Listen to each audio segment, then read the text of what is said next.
বাংলাদেশের প্রেক্ষাপটে দেখেন, বাংলা ভাই এদের আপনি যদি ব্যাকগ্রাউন্ড পড়ে দেখেন, এরা সব জামাত ইসলামী ছাত্র ছিল, জামাত ইসলামী প্রভাবিত ছিল, জামাত ইসলামের বই পুস্তক পড়েছে, দিয়ে ওখান থেকে মগজ ধোলাই করে জন্ম নিয়েছে আহলে হাদিস ঘরে। কিন্তু মগজ ধরে করে লাখ লাখ আহলে হাদিসকে জামাতি বানিয়ে দিয়েছিল। সবগুলি জামাতি হয়ে গেল, আহলে হাদিস জামাতি, আহলে হাদিস জামাতি। আহলে হাদিস কখনো জামাতি হতে পারে না।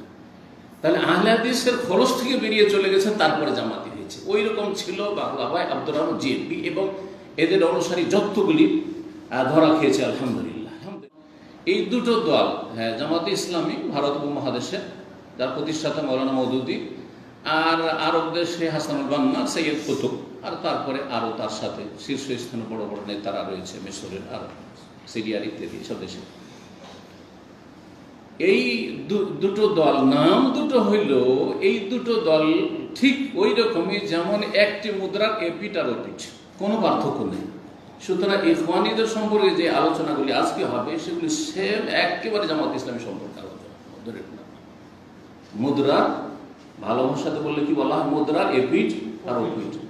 আজকের খুতবায় প্রথম আমাদের সম্মানিত শেখ তিনি এই ইখওয়ান মুসলিমিনদের অনিষ্ট সম্পর্কে আলোচনা করেছেন, আর তারপরে সতর্ক করেছেন, আর তারপর হাইয়াতে কিবারুল উলামার যে বিবৃতি এসেছে, ঘোষণা এসেছে যে এই জামাতুল ইখওয়ান মুসলিমের থেকে সতর্ক সাবধান হবেন, এবং এটি ফিতনা ফাসাদ সৃষ্টিকারী জামাত, এবং এটি জামাতুন ইরহাবিয়া, সন্ত্রাসী জামাত, সন্ত্রাস সৃষ্টিকারী জামাত।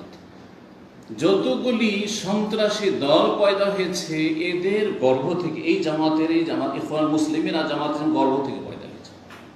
সংক্ষেপ কথা, এই জামাতের ইখওয়ান মুসলিমিন আর জামাত ইসলামের গর্ভ থেকে, পেট থেকে পয়দা হয়েছে। এই জামাত থেকে জামাতুত তাকফির ওয়াল হিজরা পয়দা হয়েছে আরব দেশগুলিতে, মানে ঢালাহারে শাসকদেরকে আর রাষ্ট্রীয় ক্ষমতায় যারা আছে, আর যারা আদালতে চাকরি করে, যারা প্রশাসনে চাকরি করে, হ্যাঁ, সবকে কি করতে হবে, ডিফেন্সে যারা চাকরি করে সবকে, এরা কি তাগুত সরকার, আর এরা হচ্ছে কি কাফের। এই জামাতের নাম হচ্ছে জামাতুত তাকফির। যখন মুসলিমদের ওপর, মুসলিম শাসকদের ওপর এই ফতোয়াবাজি করে না, দেশে জামাত ইসলামের করে না, তাগুত সরকার। আরে তাগুত তো বাংলাদেশ আর ওই পাকিস্তান তো বলবে ওই সব সরকারকে, সৌদি আরবকে তাগুত বলতে চাটাই জামাত ইসলাম, তাগুত সরকার। এদের কাছে সব মুসলিম শাসকরা তাগুত, ফেরেশতা, এই ফাসাদ সৃষ্টিকারীরা সব। তো এই হায়াতে কিবারুল উলামা বলেছেন যে এই জামাত হচ্ছে জামাতুন ইরহাবিয়াতুন, এই জামাত হচ্ছে সন্ত্রাসী জামাত। জামাতুত তাকফির ওয়াল হিজরা, তাদের কাজ হলো ঢালাহালে কাফের বলা। কাবিরা গুনাহ যদি করে, পাপ মুক্ত কি আছে, জনগণ পাপ মুক্ত আছে, জনগণ যেন পাপী, তেমন জনগণের শাসকদের মধ্যে পাপ আছে। হ্যাঁ, কেউ ফেরেশতা না।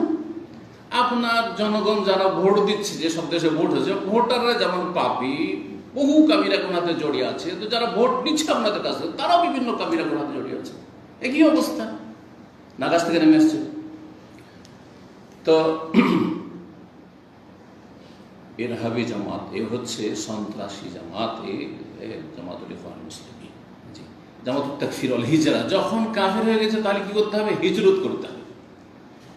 এরা হিজরত করে, ওই যে ফ্রান্সে খোমেনি হিজরত করলো, পশ্চিমা দেশে লুকিয়ে থাকে, সৌদি আরব থেকে যতগুলি খারিজি বেরিয়ে পালিয়েছে সবগুলি, কেউ যে ইংল্যান্ডে, হ্যাঁ, রাজনৈতিক আশ্রয় নিয়ে আছে, কি আর কোনো দেশে রাজনৈতিক আশ্রয় নিয়ে আছে, আর সেখান থেকে ষড়যন্ত্র করছে।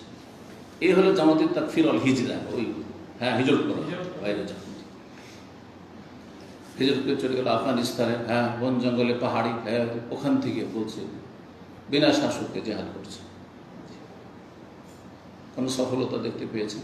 আপোষে মারামারি ছাড়া, মুসলিমকে খুন করা ছাড়া, আল্লাহ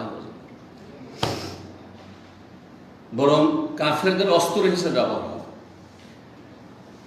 আর এই জামাত এই কয়েক বছরের মধ্যে জঙ্গি যেসব জামাত পয়দা করেছে, সংগঠন পয়দা করেছে, তার একটি হচ্ছে আল কায়দা, নাম তো শুনেছেন, আল কায়দা।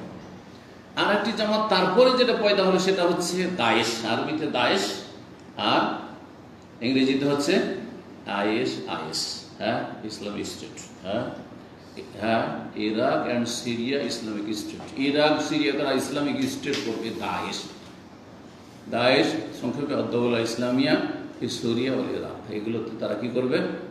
এই ইসলামিক স্টেট পয়দা করবে। এদেরকে তৈরি করেছে পৃষ্ঠপোষকতা বাইরের কাফের শক্তি। আর এরাকে আহার দিয়েছে, ধর্মীয় বিভ্রান্তিকর আহার দিয়েছে এই ইখওয়ান মুসলিমের ব্রাদারহুড আর জামাত ইসলামী। তো দায়েশ, আইএস আর আল কায়দা সবগুলি পয়দা হয়েছে বাংলাদেশের প্রেক্ষাপটে। দেখেন বাংলা ভাই আর ওই হ্যাঁ আব্দুর রহমানের দলের নাম কি ছিল? হিজবুল, না না আরেকটা ছিল জিএমবি, সংক্ষেপে জিএমবি।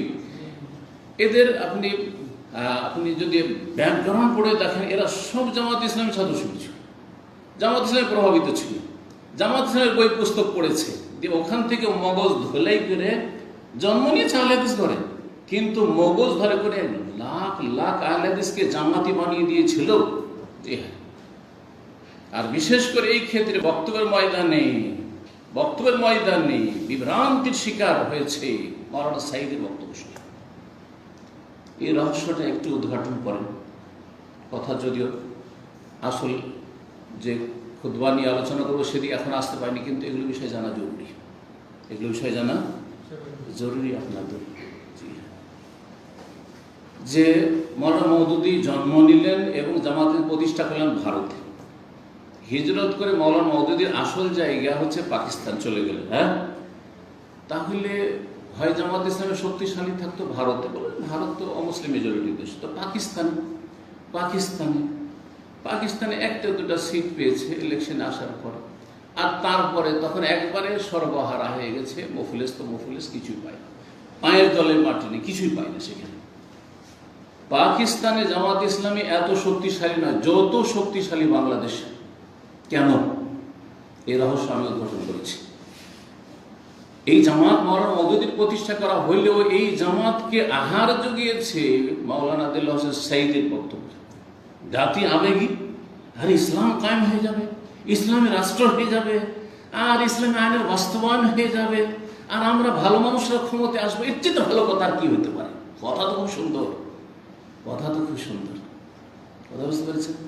যার ফলে বাঙালি জাতি জামাত ইসলামীতে সবচেয়ে বেশি শক্তিশালী। এক সময় কতটা সিট পেয়েছিল তারা জানা আছে?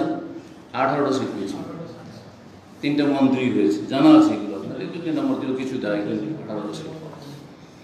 আর এরা আহলে হাদিস এলাকাগুলিতে জিততে পেরেছে বেশিরভাগ তাদের এলাকায় ছিল যে 18টা সিট সবগুলি প্রায় আহলে হাদিস এলাকা উত্তরবঙ্গে ছিল। বুঝতে পেরেছেন কারণটা কি? কারণ আহলে হাদিসরা মনে করে আমরা তো কোরআন হাদিস আকীদা ঠিক আছে, আর তারপরে যদি ক্ষমতাটাও পেয়ে যায় এই থিওরি, মাওলানা মওদুদীর থিওরিতে, তাহলে তো খুব ভালোই কথা হয়ে গেল। এই সবগুলি জামাতি হয়ে গেল, আহলে হাদিস জামাতি। আহলে হাদিস কখনো জামাতি হতে পারে না। তাহলে আহলে হাদিসের খরচ থেকে বেরিয়ে চলে গেছে, তারপরে জামাতি হয়েছে। ওই রকম ছিল বাংলা ভাই আব্দুর রহমান জিএমবি এবং এদের অনুসারী যতগুলি ধরা খেয়েছে। আলহামদুলিল্লাহ জমিগুলো ধরা খেয়েছে। আল্লাহ যাদেরকে নির্ভর করে, কারণ এরা আপনার ভালো মানুষদের জন্য অশান্তি সৃষ্টি করে রেখেছে দেশে এবং অশান্তি সৃষ্টি করে। তো এই ইখওয়ানুল মুসলিমিন আর জামাত ইসলামী থেকে যতগুলি জঙ্গি সংগঠন সবগুলির কিন্তু জন্ম, এটা ভালো করে জন্য রাখতে